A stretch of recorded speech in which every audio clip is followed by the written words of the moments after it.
Very good morning बेटा।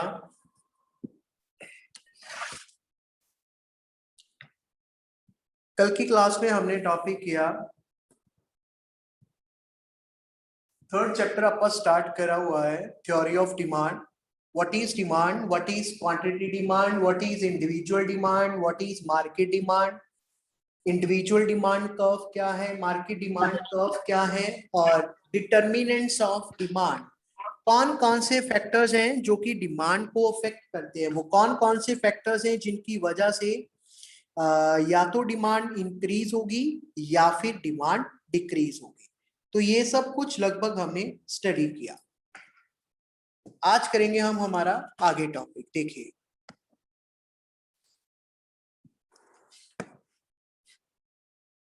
Topic है बेटा हमारा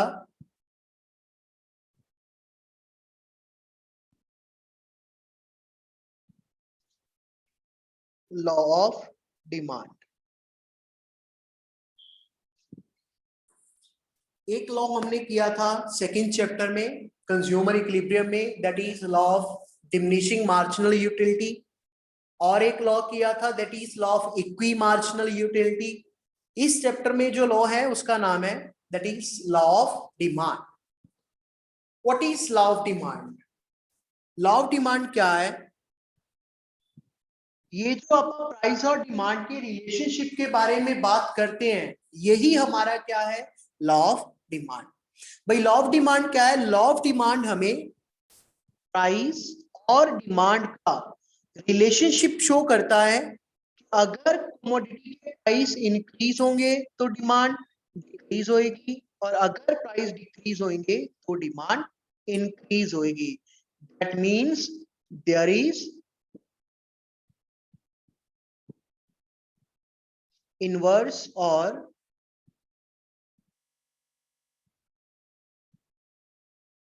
negative relationship between price and demand. अगर प्राइस इंक्रीज होगी तो डिमांड डिक्रीज होगी, और अगर प्राइस डिक्रीज होगी तो डिमांड इंक्रीज होगी। इसकी टेबुलर प्रेजेंटेशन बना लेंगे। Price, demand,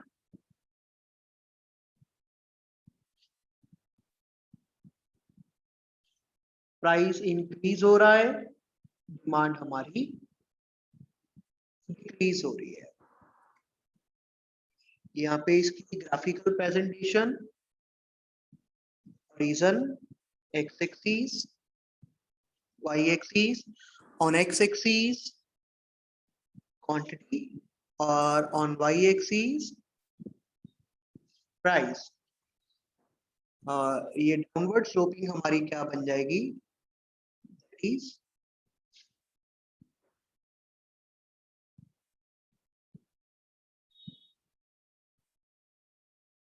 demand curve.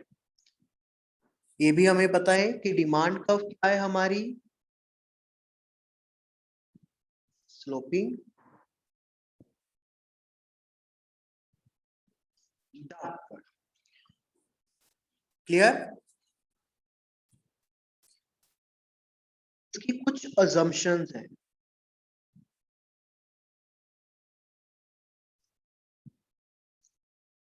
Assumptions का मतलब समझते हो आप? अजम्पशंस का मतलब क्या होता है कि अगर ये होगा, मतलब ये अजम्पशंस फॉलो होंगी तभी लॉ ऑफ डिमांड पूरा होगा, तभी अप्लाई होगा। फर्स्ट अजम्पशन क्या है? That there is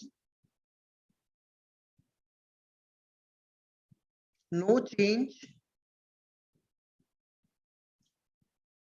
in the price of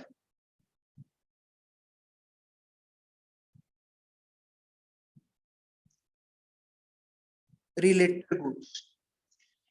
related goods की प्राइस में किसी तरह का कोई चेंज नहीं आएगा। No change in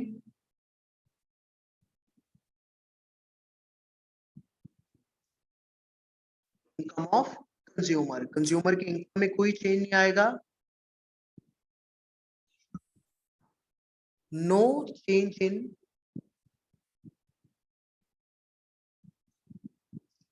taste and preferences. Taste और प्रेफरेंसेस में किसी तरह का कोई चेंज नहीं आएगा। And the fourth is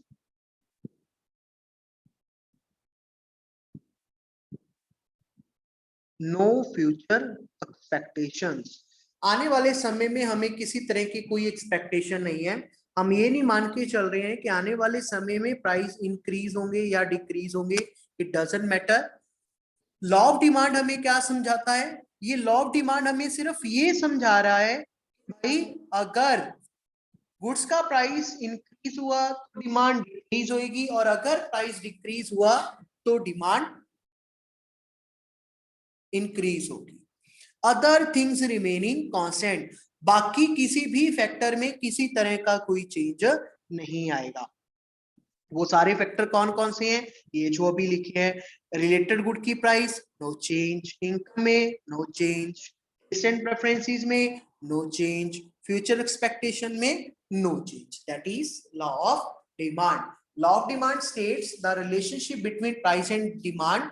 What type of relationship? There is inverse relationship between price and demand. As the price of commodity increases, demand decreases. As the price of commodity decreases, demand increases. That is law of demand. Table diagram, demand curve sloping downward and its assumptions. Now next topic क्या है देखिए। अब आपा बात की है कि law of demand ने हमें ये समझाया कि प्राइस और डिमांड में इनवर्स रिलेशनशिप है। अब मेरा क्वेश्चन क्या है? My question is,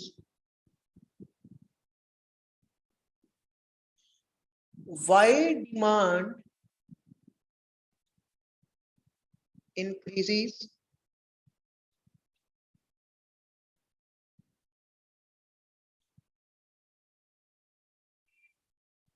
when price falls? भाई ऐसा क्या होता है कि प्राइस डिक्रीज होने से, ऐसा क्या होता है कि प्राइस डिक्रीज होने से डिमांड इंक्रीज हो जाती है? Why demand increases when price falls? क्यों, कैसे, ऐसा क्या होता है कि प्राइस फॉल हो गया और डिमांड ज्यादा हो गई? क्या होता है ऐसा? क्यों?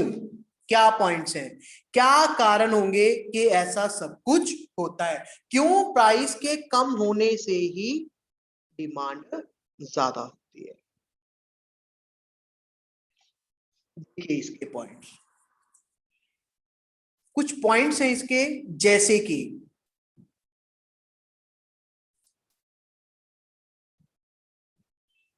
भूल जाओ ये फर्स्ट पॉइंट, ऐसा क्यों होता है? Due to law of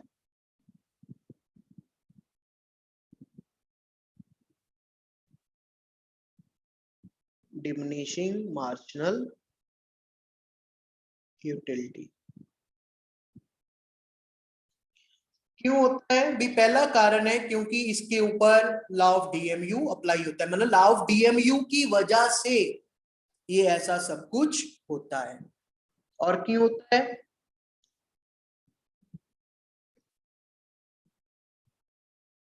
substitution affect. Third point, income affect. Fourth point,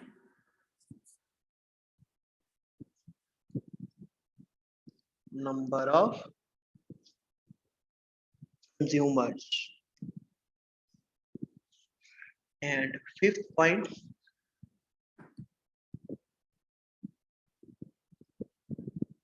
different uses. ये कुछ पॉइंट्स हैं, ये कुछ फैक्टर्स हैं जिनकी वजह से कि अगर प्राइस डिक्रीज होती है तो डिमांड इंक्रीज हो जाती है। एक एक करके डिस्कस करते हैं ऐसा इनमें क्या है। First is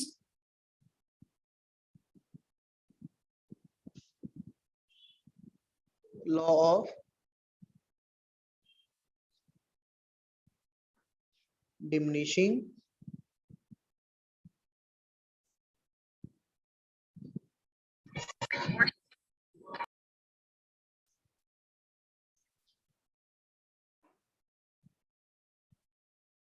marginal utility. अब लॉ ऑफ डीएमयू ने हमें क्या समझाया था? लॉ ऑफ डीएमयू ने हमें समझाया था कि अगर कंज्यूमर किसी कमोडिटी की कंजप्शन इंक्रीज करता है तो उससे मिलने वाली जो यूटिलिटी है, उससे मिलने वाली जो सेटिस्फेक्शन है, वो क्या होती है? इसी टॉपिक में हमने किया कि कंज्यूमर इक्विलिब्रियम में कब होता है? जब MUX PX के इक्वल होती है। माने कंज्यूमर तब तक कंजप्शन करेगा जब तक जो प्राइस है वो मार्जिनल यूटिलिटी के इक्वल ना हो जाए। 10 रुपए का है, 10 उसे अगर 10 रुपए के यूटिल मिल रहे हैं और 10 रुपए वो पे कर रहा है, तो क्या होगा? वो यहां तक अपनी कंजप्शन कंटिन्यू रखेगा। लेकिन हुआ क्या? किसी भी वजह से गुड्स का प्राइस कम हो गया, गुड्स का प्राइस कम हो गया। अब प्राइस 10 रुपए से कितना रह गया? तो अब कंज्यूमर क्या करेगा? कंडीशन कुछ ऐसा हो गया, यूटिल कितने के मिल रहे हैं? 10 रुपए के, प्राइस कितना पे कर रहा है? 8 रुपए। तो इस समय में कंज्यूमर क्या करेगा? पहले भी किया है सेकंड चैप्टर में, वो गुड्स की कंजप्शन इंक्रीज करेगा। यहाँ पे कंज्यूमर ने कंजप्शन इंक्रीज कब की? यहाँ पे कंज्यूमर ने गुड्स की डिमांड ज्यादा क्यों की? क्योंकि अगर price fall, that is first point, price fall हुआ, डिमांड ज्यादा की, क्योंकि फिलअप क्या है? Due to law of diminishing marginal utility, क्योंकि भाई यहाँ पे law of diminishing marginal utility apply होता है। This is our first point. Second point is income effect.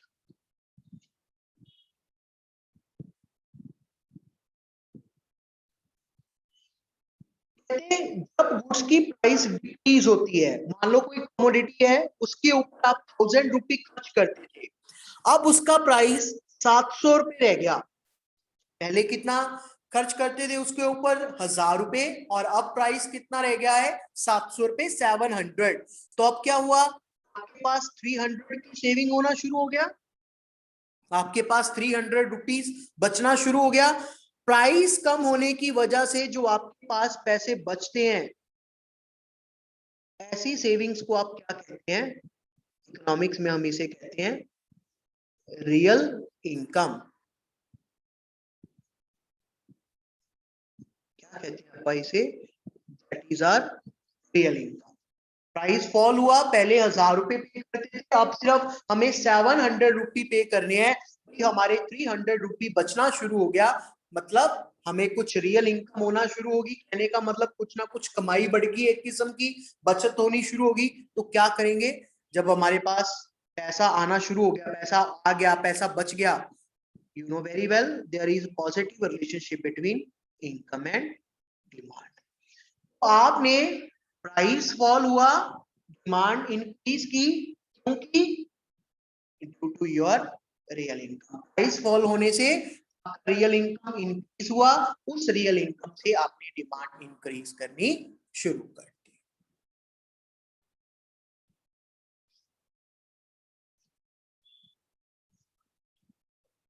Third point is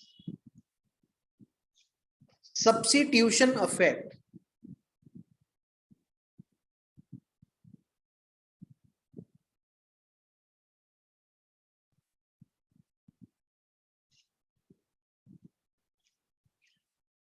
कहते भाई कुछ गुड्स हमारी ऐसी होती हैं जिनका कोई ना कोई मार्केट में सब्स्टिट्यूट अवेलेबल होता है। जैसे आप एग्जांपल की थी पेप्सी कोक की, टी कॉफी की, है ना? Coffee is substitute good.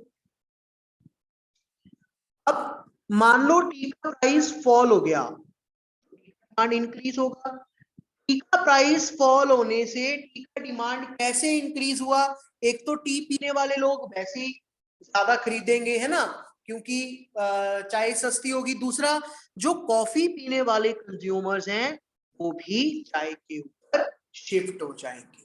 That's why T का प्राइस कम होने से टी का डिमांड इंक्रीज हुआ। अवर पॉइंट इज सब्स्टिट्यूशन इफेक्ट। भाई कुछ कमोडिटीज का सब्स्टिट्यूशन इफेक्ट रहता है। कुछ गुड्स ऐसी होती हैं जिनके सब्स्टिट्यूट अवेलेबल होते हैं। तो ऐसी गुड्स जिनके की सब्स्टिट्यूट अवेलेबल होते हैं, ऐसी गुड्स के जब प्राइस कम हो जाते हैं तो हम उनकी डिमांड करना शुरू कर देते हैं। बंदा दूसरी कमोडिटी के ऊपर शिफ्ट हो जाता है। टी की प्राइस कम हुई, एक तो टी की वैसे डिमांड इंक्रीज हो जाएगी। क्यों? क्योंकि प्राइस कम हुई है, लॉ ऑफ डीएमयू भी अप्लाई हो रहा है, इनकम इफेक्ट भी अप्लाई हो रहा है। और नई बात इसमें क्या इंक्लूड होगी? क्योंकि भाई मेरे टी ऐसा कमोडिटी है जिसका कि हमारे पास कॉफी भी सब्स्टिट्यूट अवेलेबल है।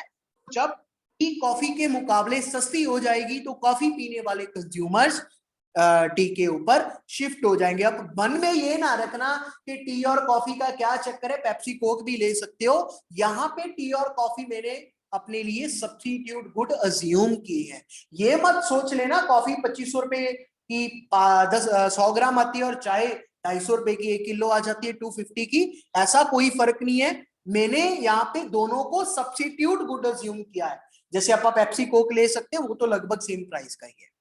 ठीक है, तो वो गुड्स जिनके की सब्स्टिट्यूट अवेलेबल होते हैं, तो जब गिवन गुड का प्राइस फॉल होता है तो सब्स्टिट्यूट गुड वाले कंज्यूमर गिवन गुड पे शिफ्ट हो जाते हैं, जिसकी वजह से गिवन कमोडिटी की डिमांड इंक्रीज हो जाती है। Fourth point is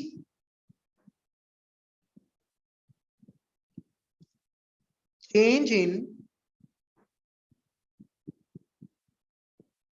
number of consumers. कहते क्या होता है, देखिए जब प्राइस फॉल होता है, यहां पे मैं बेस्ट एग्जांपल देता होता हूं बच्चों को कि मान लो आपा ब्रांडेड कपड़े होते हैं ना, जैसे भाई मेरी हैसियत नहीं है कि मैं ये ब्रांडेड कपड़े अफोर्ड कर पाऊं। मैं ब्रांडेड कपड़े नहीं पहनता, अफोर्ड नहीं कर पाते हैं भाई। लेकिन क्या हुआ, जैसे ही होता है ना कि अगर गर्मी खत्म होने वाली है तो वो सितंबर अक्टूबर में वो गर्मी के कपड़ों की सेल लगा देते हैं, और विंटर सीजन में फेब मार्च के अंदर, अप्रैल में फेब मार्च में वो विंटर के कपड़ों की सेल लगा देते हैं। तो ऐसा ही कुछ हुआ, ब्रांडेड कपड़े थे। वैसे नॉर्मल के टाइम में मैं अफोर्ड नहीं कर सकता, मेरे पास पैसे नहीं है, तो मैं ब्रांडेड कपड़े नहीं पहनता। मान लो branded T shirt for example 1000 रुपए की आती है, लेकिन मैं इतनी अफोर्ड नहीं कर पाता, मैं तो भी 400-500 रुपए की पहनने वाला।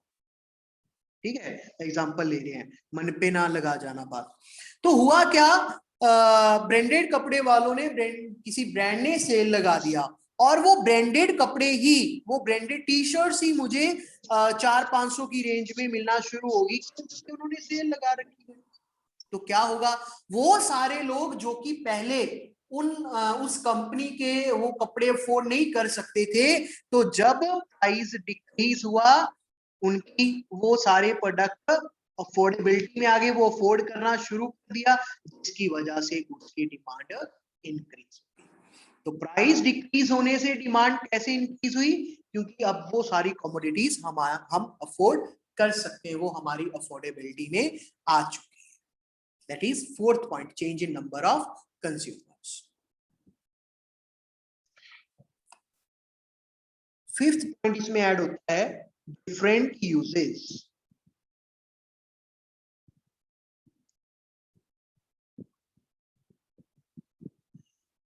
भाई कुछ गुड्स ऐसी रहती हैं जिनके यूजेस डिफरेंट डिफरेंट हैं। डिफरेंट यूजेस का मतलब क्या है कि उनके एक से ज्यादा यूजेस हैं।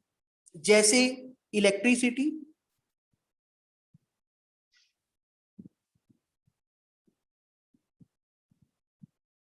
बिजली है ना, फैन चलाने के भी काम आती है, एसी चलाने के भी काम आती है, लैपटॉप चार्ज करने के भी काम आती है, सबसे बड़ी बात मोबाइल चार्ज करने के भी काम आती है, लाइट चलाने के भी काम आती है ना, कुछ भी। There are so many uses of electricity. Milk वैसे पीने के काम आता है, शेक बना बना सकते हैं, हॉट कॉफी बना सकते हैं, कोल्ड कॉफी बना सकते हैं, आइसक्रीम बना सकते हैं, स्वीट्स बना सकते हैं, खीर बना सकते हैं, पनीर बना सकते हैं, दही जमा सकते हैं, कुछ भी। There are so many uses of milk, है ना, कुछ ऐसी गुड्स जिनके यूजेस डिफरेंट डिफरेंट हैं। तो क्या होगा जब ऐसी गुड्स की प्राइस डिक्रीज हो जाती है, तो ऐसी गुड्स की डिमांड ज्यादा हो जाती है। भाई मुझे एसी लाने की प्रॉब्लम नहीं है, एसी के ऊपर मैं औखा सौखा 20-25 हजार रुपए आराम से खर्च कर दूंगा, लेकिन मुझे प्रॉब्लम किससे है, एसी के आने वाले बिल से है। भाई वो जो 20-20 हजार का, 16-16 हजार का, 25-25 हजार का बिल आएगा, वो पे करना बड़ा मुश्किल है। लेकिन सरकार ने क्या किया, सपोज करती नहीं है, सपोज कीजिए सरकार ने इलेक्ट्रिसिटी 6-7-8 रुपए यूनिट से 1 रुपया यूनिट कर दी। कैप्टन सरकार सोच रही है ना, इतना सारा प्रॉब्लम चल रहा है, फिर से सरकार में आना है तो लोगों को खुश करना पड़ेगा, वोटों का टाइम है, अगले साल इलेक्शन होने हैं, ऐसा कीजिए बिजली सस्ती कर देते हैं। वैसे करते नहीं है, अभी अभी सस्ती की है, सिर्फ 50 पैसे सस्ती की है ना। तो दिल्ली में 2 रुपए यूनिट है, हरियाणा में भी 2-2.5 रुपए यूनिट के आसपास, 3 रुपए के आसपास है ना, कुछ इतनी है, हमारे शायद 7-8 रुपए यूनिट है। लूटते हैं ये नेता लोग। चलिए खैर, तो क्या होगा जब इलेक्ट्रिसिटी वही वो जो 7-8 रुपए यूनिट है 1-1.5 रुपए यूनिट मिला करेगी, तो क्या होगा भाई, सारा दिन एसी चला के बैठेंगे, पक्का भी बंद करेंगे, चलन दे एसी, कोई चक्कर वाली गल ही नहीं है, बहुत सस्ती होगी बिजली, है ना, यूजेस बढ़ा देंगे। हो सकता है सिलेंडर का यूजेस भी बंद कर दें, इलेक्ट्रिक चूल्हा ले आए, गैस गीजर बंद कर दें, इलेक्ट्रिक गीजर लगा लें घर पे, है ना, स्कूटी पेट्रोल छोड़ के इलेक्ट्रिक स्कूटी ले आए। क्यों, क्योंकि भाई इलेक्ट्रिसिटी बहुत ज्यादा सस्ती हो गई है। तो पॉइंट क्या समझ में आ रहा है कि ऐसी कमोडिटीज की जब प्राइस कम होती है तो इनकी डिमांड ज्यादा हो जाती है। क्यों ज्यादा हो जाती है, क्योंकि इनके उतने ही जो नंबर ऑफ यूजेस है वो इंक्रीज हो जाते हैं। प्राइस कम हुआ, डिमांड ज्यादा हुई, क्यों हुई, क्योंकि भी इसका हमने यूजेस बढ़ा दिया, इसके बहुत सारे यूजेस थे, इसको और कई सारी चीजों में हमने यूज करना शुरू कर।